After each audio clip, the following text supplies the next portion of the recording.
Chapter 14 of the Tale of Betsy Butterfly. This recording is in the public domain. The Tale of Betsy Butterfly by Arthur Scott Bailey. Chapter 14. A Deep Plot. As time passed, Betsy continued to see a great deal of Joseph Bumble, and she noticed one peculiar thing. Although he talked continually of his cousin, Buster Bumblebee, the Queen's son, no one had ever seen the two together. "How does it happen," she asked Joseph at last, "that I never find you with your cousin? Aren't you friends?" "We're certainly not enemies," said Joseph Bumble, "though I must admit that we're not quite so intimate as we might be. You see, Buster and I have different tastes, and now that the red clover is in blossom he spends all his time in the clover field. But as you know, like you I am very fond of flowers, and I'd rather be here in the meadow or the flower garden with you than in the clover patch with Buster Bumblebee."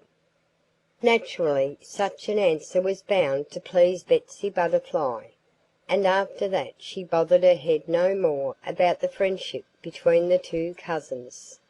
Certainly Joseph Bumble's explanation sounded reasonable, and she had no cause to doubt his statement. Meanwhile there were others among Betsy Butterfly's admirers who became very peevish on observing how much time Betsy and the newcomer in the neighborhood, Joseph Bumble, were spending in each other's society, and they agreed among themselves that something ought to be done to put an end to the upstart Bumble's boasting.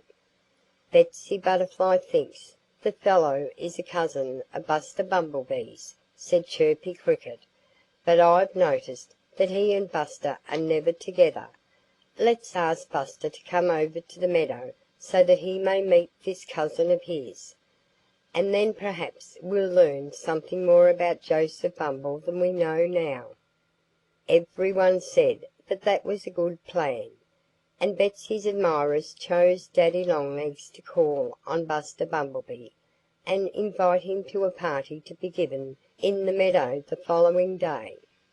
Daddy Longlegs agreed to do the errand, in spite of the fact that for him it was half a day's journey to the Bumblebees' home from the stone wall where he lived. But he thought that by hurrying he ought to be able to get back in time to put on his best coat and go to the party, though he might arrive somewhat late. "Don't forget to ask Betsy Butterfly to the party," Daddy called, as he started off on his long trip. "Don't worry, I'll attend to that myself," Chirpy Cricket promised. "And don't forget to invite Joseph Bumble," Daddy cautioned him. "Oh, we don't need to ask him," said Chirpy Cricket. "He'll come without being invited, unless I'm greatly mistaken." Luckily for Daddy Longlegs, there was not a breath of wind either that day or the following one. So he made excellent time to the Bumblebee home, where he found Buster Bumblebee and gave him his invitation. Then Daddy turned around and started back towards his stone wall. Buster Bumblebee had promised to come to the party, and Daddy wanted to be present when the two cousins, Buster Bumblebee and Joseph Bumble, met with Betsy Butterfly right there to watch them.